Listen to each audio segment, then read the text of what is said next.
책은 너무 읽고 싶은데 그 책을 읽는 시간이 너무 오래 걸려서 답답하신 분들 많으시죠. 또 책 읽기는 시작하긴 했는데 머리에 안 들어오고 집중이 안 되시는 분들 많으시죠. 답답해가지고 속독이나 독서법, 책을 집중하는 법 찾아보고 그러는 거죠 뭐. 저도 그랬거든요. 제가 책을 여러 권 보기도 하고 여러 독서 전문가들의 말을 들어보니까 이거는 독서 근육이라고, 독서를 잘 할 수 있는 능력, 바로 독서에 집중하는 능력, 이게 아직 키워지지가 않아서 그렇더라고요. 저도 이 근육이 키워지기 전에는 책을 읽고도 까먹고 읽고도 까먹고 읽어도 읽는 것 같지 않고 그랬는데, 그러면 독서 근육을 어떻게 키울 수 있을까요? 오늘은 독서를 잘하기 위한, 독서에 제대로 집중할 수 있는 독서 근육을 키우는 방법에 대해서 한번 얘기를 해볼까 합니다.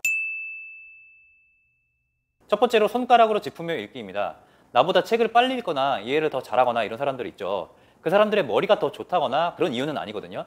단지 그 사람들이 더 잘 집중하기 때문이에요. 집중이 잘 안 될 때 읽은 부분을 또 읽고 다시 읽다가 읽은데 또 읽고, 그런 경험 되게 많으시죠. 우리가 빨리 책을 못 읽는 이유 중 하나가 안구 회귀 현상입니다. 눈의 시선이 책을 읽다가 시선이 다시 돌아서 특정 부분을 다시 읽는 현상인데, 이 움직임은 대부분은 무의식 중에 행동한다고 해요. 그래서 손가락으로 짚어가면서 읽으면 책을 읽는 눈의 시선이 손가락의 위치에 집중하게 됩니다. 그래서 무의식적으로 읽은 부분을 또 읽는 회유 현상을 예방하고 읽는 속도가 빨라지는 거죠. 유엔이나 하버드 대학교 같은 유명 기관에서 두뇌 건강 가속학습 분야를 강연하는 짐 퀵은 손가락을 사용하면서 책을 읽으면 읽는 속도가 25%에서 최대 100%까지 빨라진다고 하네요. 자, 두 번째는 단어나 문장 그 자체보다는 큰 의미의 단위로 이해하는 연습을 하는 겁니다. 우리는 살아가면서 수많은 문자와 글들을 읽는데 평소 자주 보는 핸드폰, 컴퓨터 속의 인터넷, 길을 가다가 마주하는 간판들, 회사 문서, 그리고 책과 공부할 교재들에도 수많은 텍스트가 있죠. 생각보다 우리 뇌의 정보 처리 능력이 굉장합니다. 우리가 의식하지 않고 지나가는 글자들을 뇌는 다 학습하고 있어요. 그렇기 때문에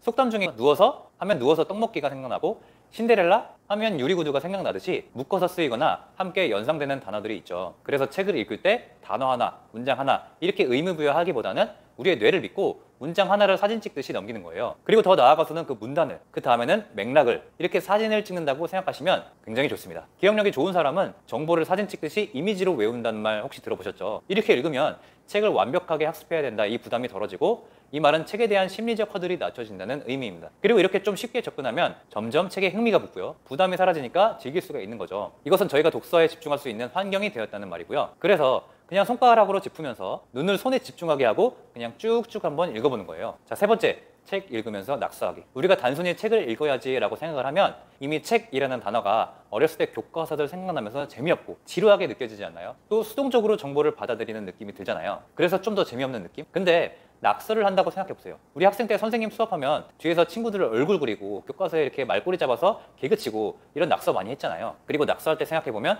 집중이 좀 잘 되지 않았나요? 제가 말씀드리는 건 낙서라는 건 책을 읽으면서 옆쪽 모퉁이에다가 그 순간에 떠오르는 생각이나 감정이나 아이디어 등을 가볍게 끄적이는 걸 말합니다. 이건 빌 게이츠 또한 자주 하는 방법이라고 해요. 글을 끄적이는 건 그 책에 집중하고 그 책의 내용에 대해 열심히 생각할 수 있게끔 해줍니다. 책을 읽고 블로그를 한다든지 독후감을 쓴다든지 이런 게 아니에요. 이건 너무 일처럼 무겁게 느껴지잖아요. 처음에는 페이지를 그냥 넘기면서 옆 공간에다가 가볍게 끄적이는 건 누구나 할 수 있죠. 쉽고 가볍게 아무런 부담 없이 이렇게 끄적이는 것의 가장 큰 장점은 책이 정말 재밌어지는 겁니다. 우리는 뭐든지 능동적으로 할 때 내가 주체적으로 몰입해서 하는 행동에서 정말 큰 재미와 흥분을 느끼게 되잖아요. 꼭 글이 아니어도 글을 읽으면서 드는 감정, 생각이 그림처럼 나타날 수도 있는 거니까 가볍게 낙서하고 끄적이면서 독서에 대한 집중력을 기르고 독서 자체에 대한 거부감을 낮추는 거죠. 가장 중요한 건 독서 자체에 대한 심리적 허들을 낮추는 겁니다. 독서를 충분히 즐길 수 있는 마음 상태를 만들면 집중은 그냥 됩니다. 집중을 하면 사람은 재미를 느끼고요. 그렇게 독서는 일 같은 무겁고 의무적인 게 아닌 재미있는 것이 되는 거죠. 독서가 익숙해지고 재밌고 나서부터는 글을 쓰고 싶다,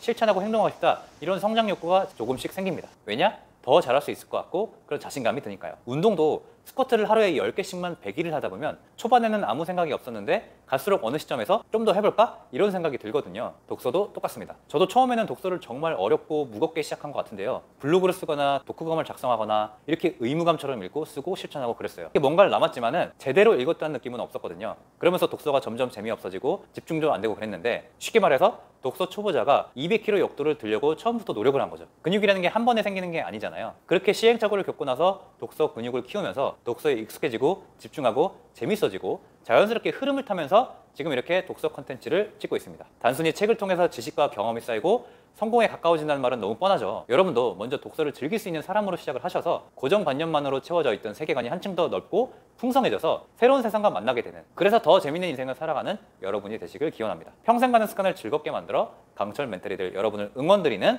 멘탈코치 쥐필립이었습니다. 여러분의 구독과 좋아요는 멘탈코칭의 원동력이 됩니다. 감사합니다.